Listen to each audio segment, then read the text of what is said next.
Hey, hello everyone. Today I have a very special episode with Story.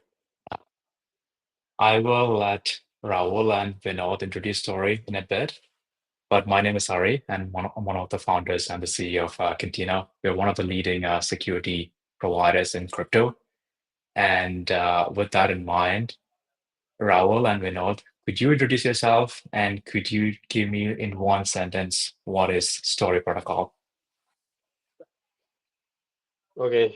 Hello, hi. I'm Raul. I'm the security lead at Story, formerly on the smart contract team, and previously on. I've been in crypto since 2017, working on Ethic Hub and previously on Open Zeppelin on the Portal project. Um, Story for me is the most interesting project in crypto right now, where we're actually solving real problems and trying to bring the copyright and intellectual property system to AI speed, as we saw.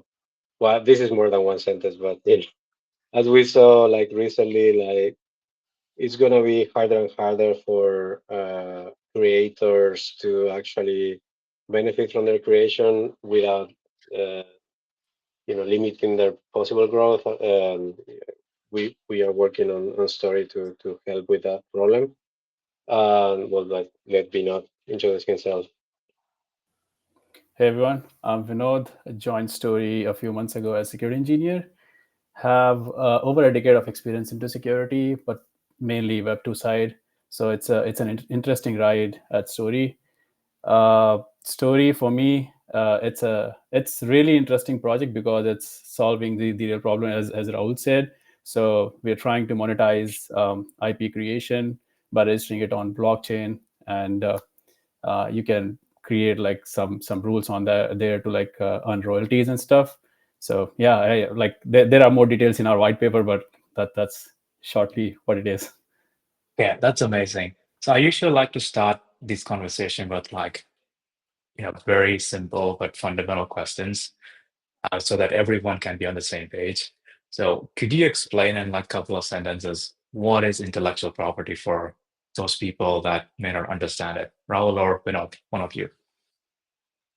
Yeah, intellectual property is a real world asset, we say, like in intangible property. And during history, we uh, use the mostly the legal system to define the rights of ownership over like ideas or the way of doing things, processes, and it covers many things right now, from for example patents, which is like a way for initially they were a way for the creator to have some head start on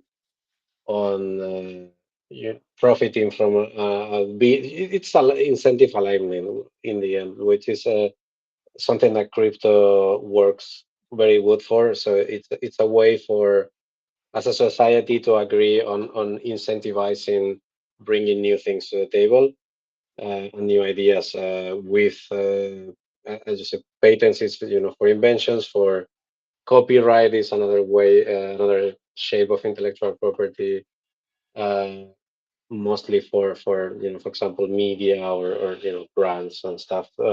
So it's a really vast idea, but basically it's rules to register and use intangible assets that are created by the human mind.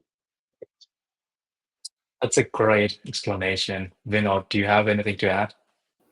Raul explained it in details, but yeah, like if you have created something original, that's kind of like you can call it your IP, but there is supposed to be some kind of contract or what do you say, the uh, representation of it that it is created by you. So like something original, that I would say is an intellectual property for me. Okay. And I feel like today we are at a point where the idea of intellectual property is getting, and the use of intellectual property is getting very tricky. Like there were two very interesting incidents in the last couple of weeks. The first was this creator on TikTok. His name is Aston Howell. He made this video about his morning routine. It's very funny. It's very viral. It went viral everywhere. I think it is one of the most viewed posts on Twitter ever, and it went viral everywhere. Everyone was trying to copy it. But if you try to look at the post that went viral, it was not the post from Aston, the creator. It was a post from somebody else. So effectively, what happened was Aston's post on TikTok was taken and copied by someone and reposted on other media. So we have this very complicated problem where the creator was not able to monetize or like see the fruits of his labor. It was somebody else that ended up stealing um, everything that came out of the virality. Um, the second the second interesting aspect is with Studio Ghibli. If you go to Twitter, every single post is about, hey, here's how you would look like if you were in a Studio Ghibli movie. Here's how to translate like a different famous scene to Studio Ghibli style.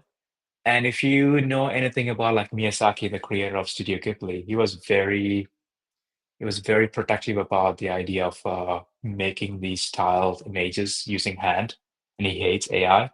So I think we are at a very interesting point in time where what does it mean for creators to own their creations? What does it mean to monetize them? I want to hear from both of you, like, do you have any commentary on the two incidents from last 2 weeks? I think that really highlights the importance of like creators owning things and being able to monetize and maybe tell people, hey, you can't monetize this at all. Yeah, I mean, just two great examples on how sharing information, even if it's copyrighted or like it's accelerated by like social media and also with AI now is another huge thing. I mean, what Story does is we register intellectual property as a graph. So you in these cases it will help enormously like if the original creator you registers the first thing you have at least a way to show that you were the first. Also all the derivatives is registered through Story of some of the partners. We have some partners on the social layer that they I think Tomo was one working on something like that, but I'm not the ecosystem people, so I don't have the latest. But the idea is also there will be ways so all the remixes you could visualize like a huge graph where you can like trace the IP portal works a little bit like that, where you can see all the parents and derivatives, and then you will have like a if this was commercial use and there's different ways of sharing this. One would be if you define that non-commercial use is fine. In this case it will just be a way to help people track the derivative up to the original work. If this was do with commercial terms, uh, there's different formulas where some royalty could go back to the creator, or even paying a small fee, you will have like full rights to commercially profit from this.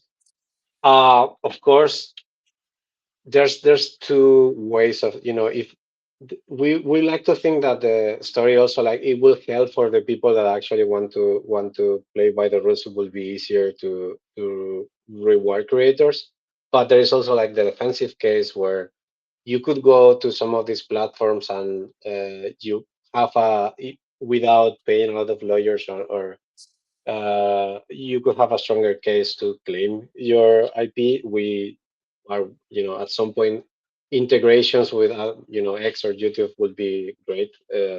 Hopefully, they will happen at some point. Um, but yeah, like there is also we have a lot of this. Blockchain is more about the registration. Then there is a social layer in a sense. We have what we call the story orchestration service, which is basically oracles and attestations that will help the community and the creators to signal which are the originals, which is another problem, like who really owns this, or who. So you can have a lot of more qualitative signals, like for example, this is a verified account by the creator or the owner of the others, or there is a community that attests to this. The Berio, one of our ecosystem projects, are working on staking on IP. So there's like people that are putting their IP tokens uh, at risk by vouching for some IP assets, we call them.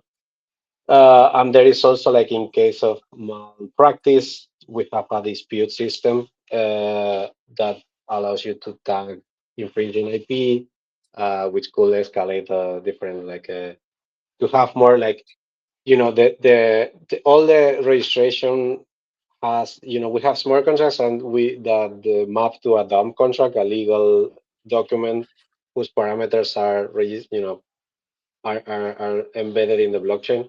So ultimately, you can go to the legacy system, to the legal courts, but the idea is to have a more agile uh, internet velocity type of process.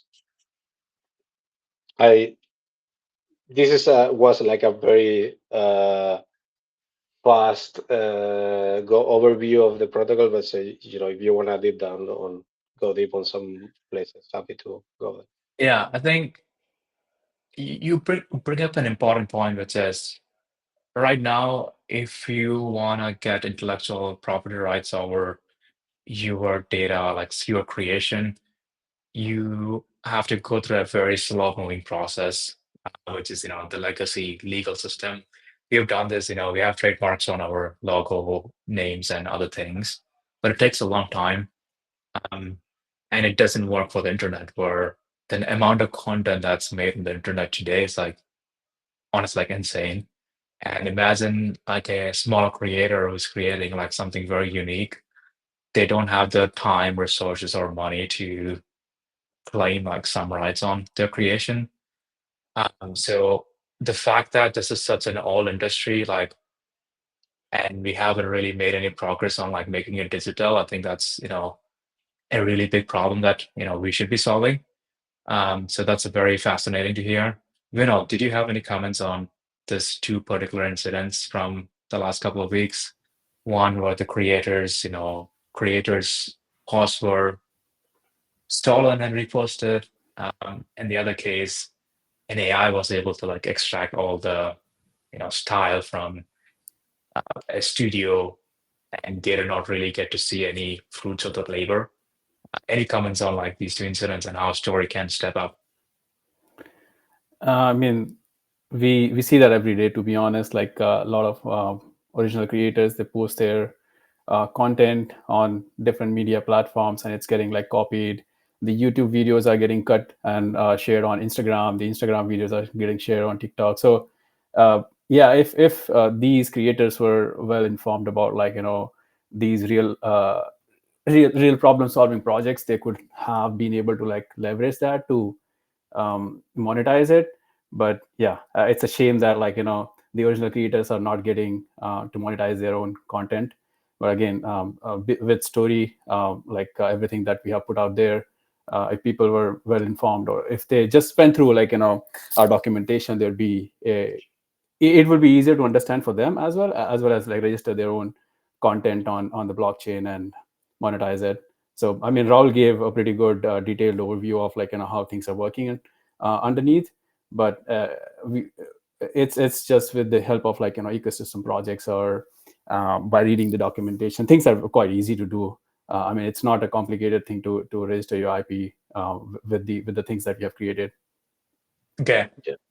So as a creator, how can I register my intellectual property today? If I'm making, let's say, a new drawing, a new idea, how do I do that? Yeah, right now, I mean, the documentations are mostly for builders. The simplest way, if you're a creator, would be to go to the IP portal, which is, I think it was portal.story.foundation. It's in open beta currently right now. It's we wanted to be kind of like the GitHub for IP. So in the same, you were saying like it doesn't work for the internet. One big inspiration was the token bound license and the MIT license or the public license like new where you can just fork the repo and the terms are already clear. But with more commercial use. So in the IP portal, you are be able to update your IP. This will you guide you through the process. You will sign the transaction, and it also has multiple ways, even with our mascot assistant, to create the legal terms. So it should be a more accessible way to experiment with the project or see what's already there, buy licenses, and remix. That makes sense. I will get back to story in a bit, but I want to switch gears to like the blockchain part of it and security side of it. So story ultimately is an L1 blockchain. What has been your experience like building a blockchain from scratch, and could you dive deeper into like the amount of effort that went into securing uh, the chain? Yeah, well, first we were a smart contract protocol. Then we realized we need block space and more customization, so we went from a purpose-built L1. We use we wanted to the you know it we want to first go in a more web2 approach, in the sense that let's see how users use this and evolve, given to the market needs. So we chose solid foundations we could iterate on. We have a consensus client, which is based in Cosmos, and then the execution client is based in Geth. And we have, our smart contract protocol, the proof of creativity protocol, interacting with an IP graph precompile. That would be like the or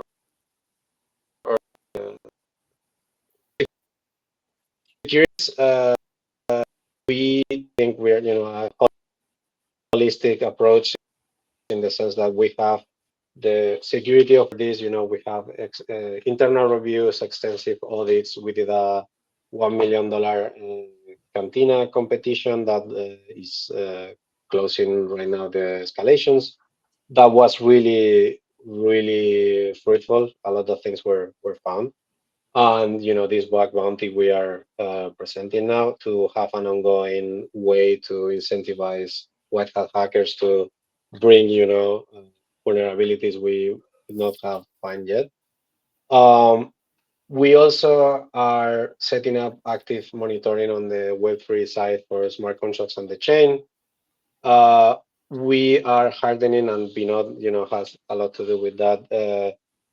More like the day to day, like not day to day. I mean, like the traditional cybersecurity angle and operational security.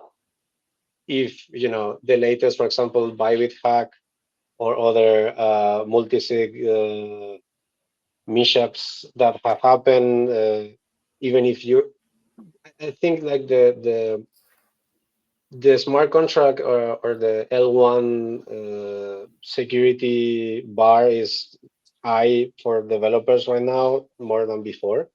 So we are seeing more and more attacks that are just, getting to secrets, privilege escalation, or tricking people to sign stuff. So it's very important to also cover all those bases. Uh, What do you think? I think that's a good explanation on like building a blockchain. I know you said you have a background in Web2 security, and everyone in the space today knows that hey, like crypto security, it's not just enough to do all the blockchain and smart contract security. You have to also take care of your Web2 side. There's a lot of hacks these days. Some of them have like nation states behind them. Could you tell us about like how your background in Web2 helped Story like increase their security posture? Yeah, I mean, people are the weakest link, right? Like it's been going forever, and so we're trying to uh, like put extra effort into the user awareness and user education. So we keep sharing like all the relevant news that's going on into crypto industry. If something happens, what is the learning from there? So we have an active thread going on for like each incident, and then if there is something that applies to us as well, we share with people how to be cautious of like those things. As a matter of fact, we don't do like automated trainings for people. We actually do one-on-one training for people to like to make them aware of all the threats.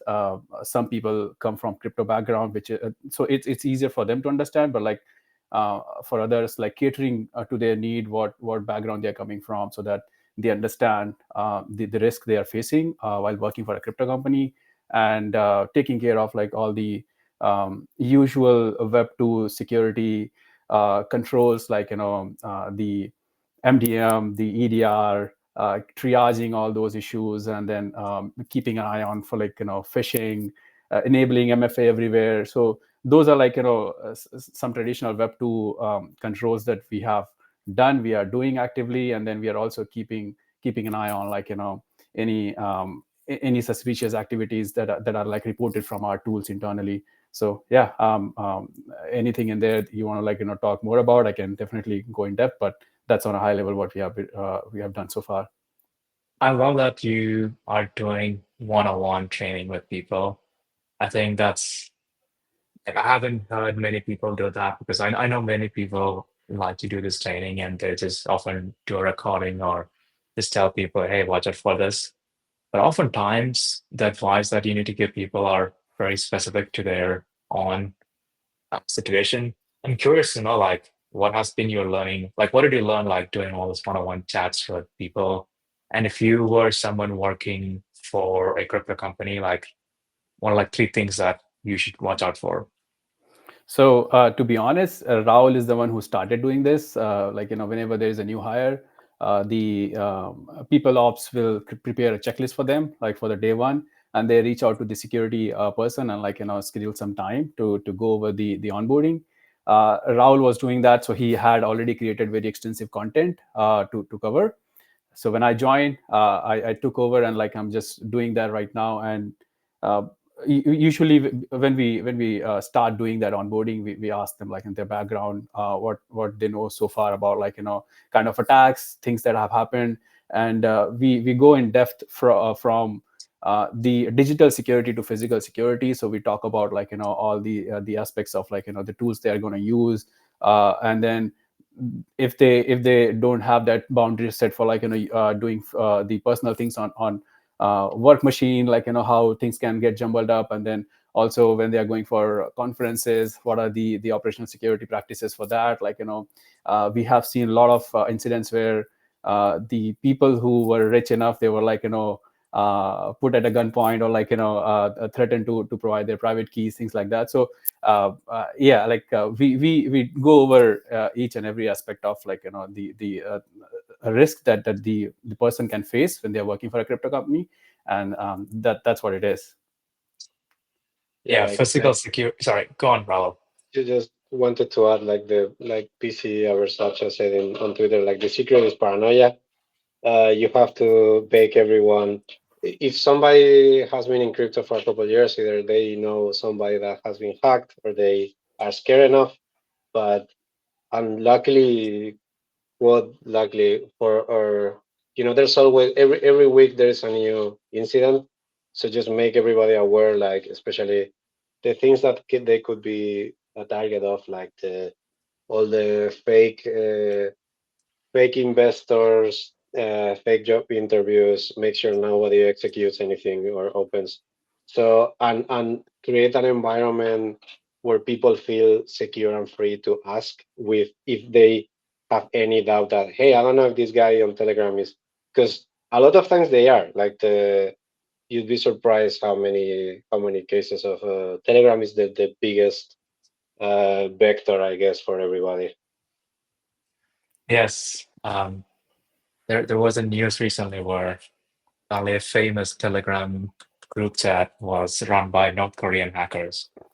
And so the things are wild out there in the security space where you don't know who you can trust. And one thing I really like about your approach is I feel like sometimes people, like, I personally don't like this approach of shaming people to be better at security. And I really like your take on, like, going to people one-on-one and creating an environment where people are willing to talk to you about their security questions. Because I see a lot of teams or like people out on Twitter, they consistently like shame teams to on their security practices. And to me, that is not how you grow an industry. That's not how you like, be more secure. So I really like your team's approach of, hey, security is important. There's nothing to be ashamed about it. Come to us, talk to us about your security concerns. If you talk to someone that you think is not legit, that's okay. Come talk to us. Let's figure out how to fix this. And all of the incidents you just talked about is very real. Um, People reaching out with fake job proposals that are like no Korean hackers. They will try to make you make you run some code on your device, and once you do that, your device is gone. People will ask you to join investor calls that are fake, and they would ask you to run some binaries that you're not supposed to do. So all of them are like real scenarios, and I tell people consistently, like, if you are building into crypto, one of your team members or yourself is trying to be fish right now. So like people are consistently trying to get into your organization one way or the other. And if people in the team is not aware of the potential attack, it's very easy to fall for them. So I think it's amazing to hear that your team is taking Web2 security seriously. Like, this has been like a recurring issue in the space. Like the Bybit incident is like one of the largest hacks in the world, and it's good to know that people are taking security very seriously on that side. I want to Yeah. double down. Okay. No, no, just the other thing that is more like even the accounts you trust, you shouldn't trust, because one of the more insidious things we have seen is when they, maybe your engineers are super savvy, maybe even your marketing team is super savvy, but maybe not their social circle, or maybe the new intern or some contractor, and they will take over their account and use it to escalate. And that one is really, really hard to watch. So, we always keep a second channel with everybody, to verify. Yeah, But it's legit. Talk to your social circle. Let your friends know they could be off target of hacks. Like it's very targeted nowadays. So yeah. Totally agree. Every time I talk to someone I have met at a conference, I try to like verify at a second place. Maybe like if they're reaching out to me on Telegram, I would say, hey, can you reach out to me on Twitter as well if I have a connection on Twitter. So always like double check the people you're talking to inside your team, maybe like sometimes outside the team as well. Um, and yeah, these threats are real. I've heard stories of people's voice is getting defaked and getting calls, a very real threat. So you don't know what you can trust anymore. You could get calls from a friend, a manager, your founders, and could be fake. So unreal. I want to double down a bit on the bug bounty program. So there is a live bug bounty program for the story protocol right now. Secure researchers can come and try to find bugs in any of the stories in a real implementation that's live. You can, particularly look at the scope. If you go to Cantina and look at the bounty section, do you have any tips for secure researchers that are looking at it right now? What would you tell them to focus on? Any other advice for bounty hunters? well, our scope is quite big. We have the L1 for clients. We have the smart contract protocol. We have the precompiles, and also we want to cover all the SDKs, domains, APIs. Sorry, APIs. So one thing we will be interesting is the interaction between systems, more than just going over maybe like we have. Please check what it's already been done. Like check the reports from previous audits, check the report from the Cantina Bug Bounty when it's visible, so you're not like repeating. it's good to find new angles on things, but maybe what you're looking for it's already been reviewed. And then like a lot of the things interacting might have different side effects that it's hard to verify. But in general, if you have a particular thing you like about Web3 security or even Web2, it's very possible that there is something where you can look for. Vinod, what about you? Like any advice specifically maybe on the Web2 side? We have a long list of out of scope vulnerabilities. Like, please don't just copy paste like reports from ChatGPT or any other AI agent. It's okay to use like any AI agent that you're like trying to get some help for maybe understanding a function, but don't just ask it to like generate a theoretical attack scenario and just copy paste it on the program. It wastes your time as well as ours. But yeah, like for Web2, we have long list of like low hanging fruits that we're not looking for. We would appreciate if you guys can just be thorough with like all the out of scope things, and then only focus on the first party apps and like the scope that we have given. Okay, that's amazing. And you touched upon AI, which is one something I wanted to get back to. The story protocol is like very relevant in the age of AI, where anyone can now make content, anyone can now copy someone's style, especially when it comes to media. I mean, Disney and all those other companies, they have a giant list of intellectual property. Now you can copy it very easily. So, what's your take on how AI is going to change the landscape and why story is like one way to solve it? It's hard to see because every month is a different breakthrough. But what we're seeing, like on one side, for example, we have partnership with Stability for their right now this is the Wild West, but at some point, there's gonna be an integration with the courts and everything. So I think it will be very interesting to find out like this model was trained on images that explicitly consent or even distributes profits, or there is also like the AI agents. We have published a paper on what we call AI agents TCP/IP, which basically it's a framework for agents to register and trade IP using our protocol, which we expect to have some interesting cases where you know maybe they buy IP to increase their training set, or they just AI agents trading from themselves with the velocity they need. Um,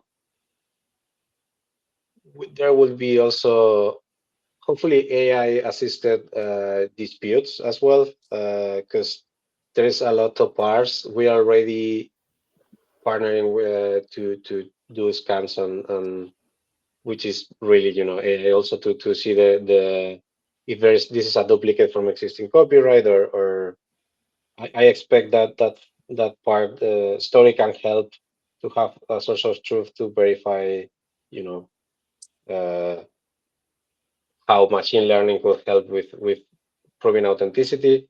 But there is a vast more things will come on that front, but very exciting avenue, for us.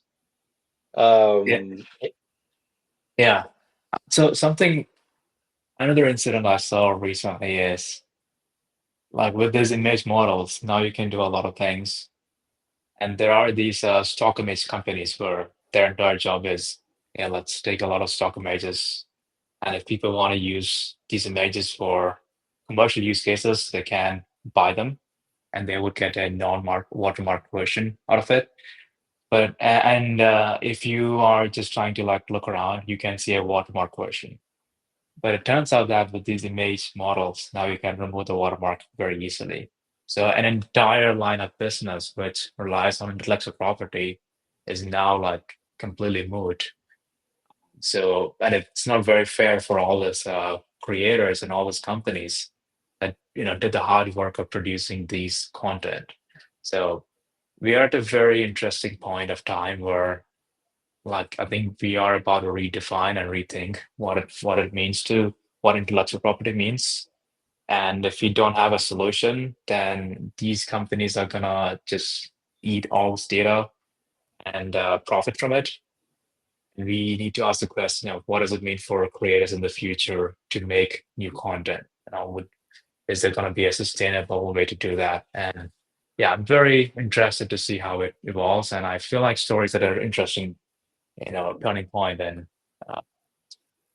turning point and like how humanity like evolves. Yeah, I mean, at some point, creation, if there is no incentive, creation will, I don't know if it stop, but probably like slow down. There will reach a point where we can, the AI models have scanned the whole internet already. So, we still need to align incentives. And again, like I'm hopeful for a way to bring crypto incentives to the table. So the creators can still like get some compensation for their efforts, or like uh, for or the other end, for the AI models to be able to share with from the creators they train from. And does your team have a vision on how this monetization would look like? Let's say for Stability or any other AI company that's training models, if they use one of the intellectual property that is on the story blockchain, what does it mean for the creators, and how does your blockchain allow them to be paid in some way?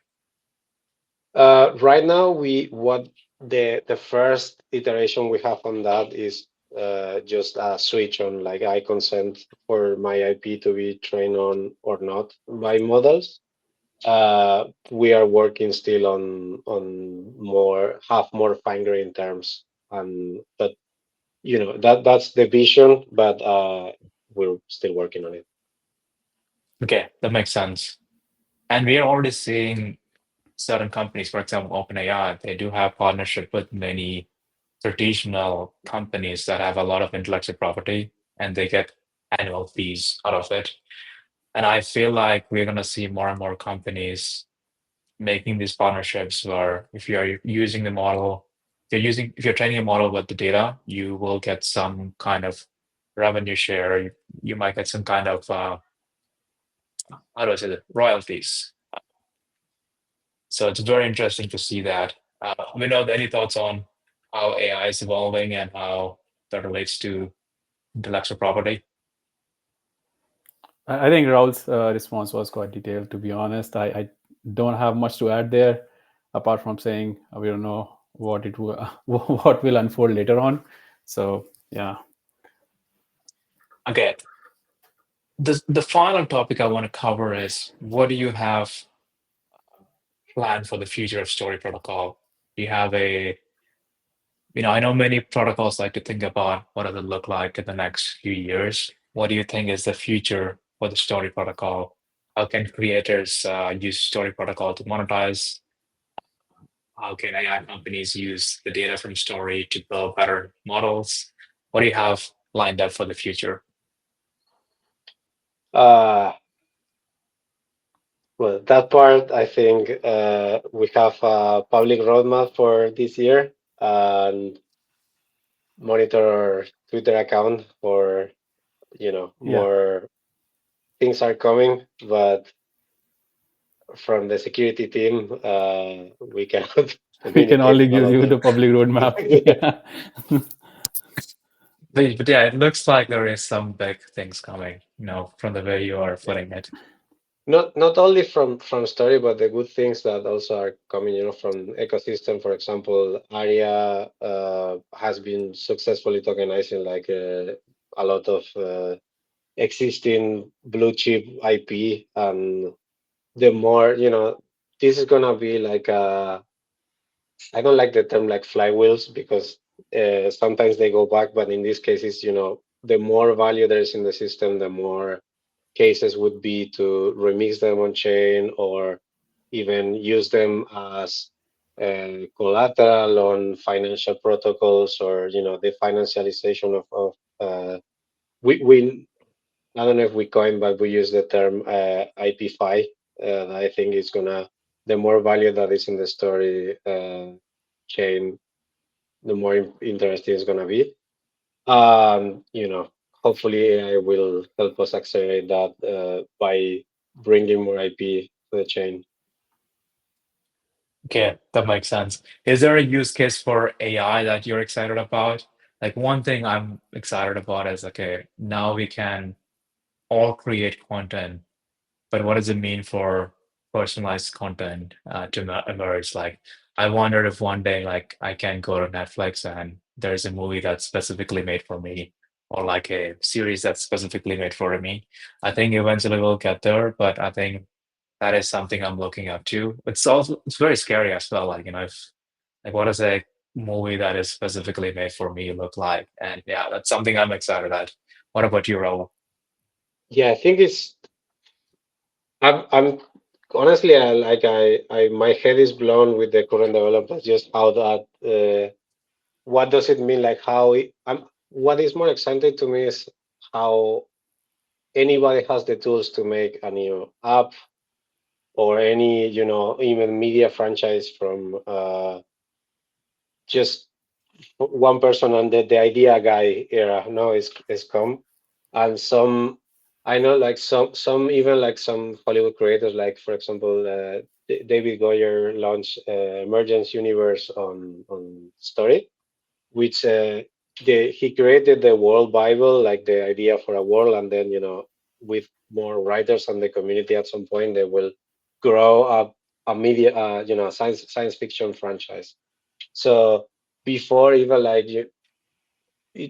fan fiction and all these had the homemade stigma, or kind of like you didn't expect much, but now the production level is gonna raise for everything, and everybody's gonna be their own studio if they really want to. What going over what you specifically said, that what is a Netflix series for me, I would be wary of allowing, it will, I'm more excited about like describing what I want, that it getting it fed to me, because then there is a whole other, you know, risk surface, that what is the interest of the people generating this content, and what do they want me to think?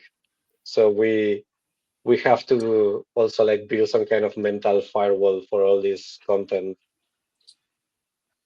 I didn't think about that, like we talk about like firewalls on the internet now. We need like a firewall for the brain. Like I didn't realize, well, AI is gonna be an accelerator for propaganda. And if you It's have, already. yes, it is already an accelerator for propaganda. And with deepfakes, you can create anything. And I bet a lot of people just fall for it. Yeah, the job interviews are gonna be super fun now with lip sync technology and everything. For, is this guy actually an applicant or state sponsor hacker? Yes, and it's real. It's real. I've heard stories of people getting deepfaked interviews, and the technology is not quite there. So sometimes they make mistakes, and that's how they find out. But one day it's going to be exactly like a real human. And how do you know if it's real? So we are living in a very interesting moment in history. Vinod, what's your take on what excites you in AI, and what do you find scary?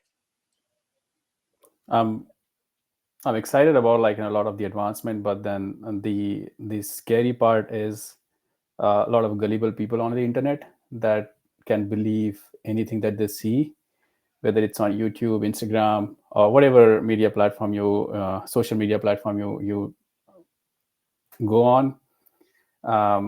It could just create like big political instability. We have already seen how Facebook was used for uh, like there have been like political scandal where people were like just tricked into believing something.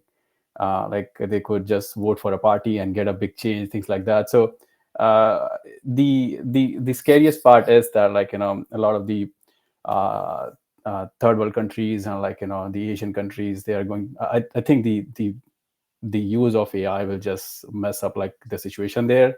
That's what I'm scared of. And yeah, like, nothing more than that. Like, technology wise, I think it's good that we are advancing. We are fine. Like, we see a new thing discovered every day. But I'm just scared for people. That's all. Yes, it's scary times. And it also talks about, I think you also like point towards like centralization of power. These companies that are building these AI models, the amount of power they have is increasing every day, and they now have the ability to influence, countries, people. You don't know what's going to happen with these massive companies in the future. Uh, we're almost at time. I want to give both Vinod and Rahul um, time for any final thoughts. Do you have any thoughts on story, blockchain, anything we haven't covered? Any advice for secure researchers? So I want to give the stage for final comments from Rahul and Vinod.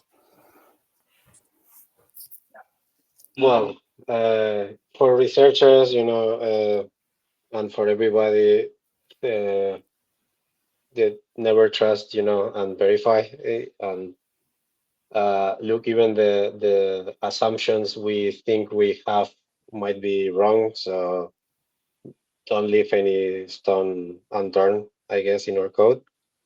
Um, for blockchain, I think we have reached a very interesting point where people are starting to. We don't have any other way, I guess, as an industry that actually generate value, solve problems, and gives people something they really need. So hopefully, I think we're moving in that direction. Um, and just keep there, and let's try not to create let's try to create an actual the original values of decentralization and the disintermediation are very valid even today, and let's try to create a better system that we had, and not uh, just a more efficient bad one.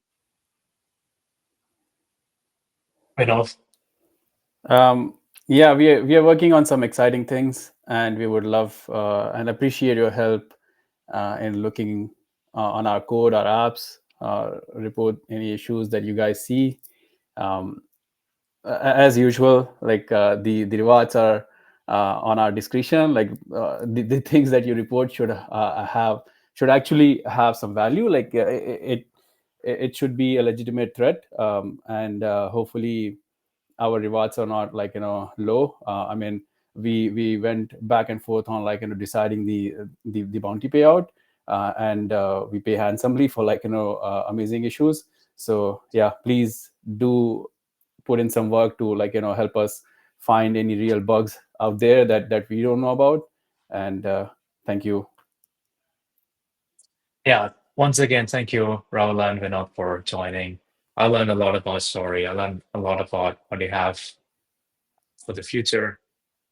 We live in very interesting times with AI, with intellectual property, with centralization of power. So, and I feel like story is a very unique blockchain in the sense of I don't see anyone else tackling these big problems, and it has to be solved. So, thank you once again for like joining us. I learned a lot. Bye bye.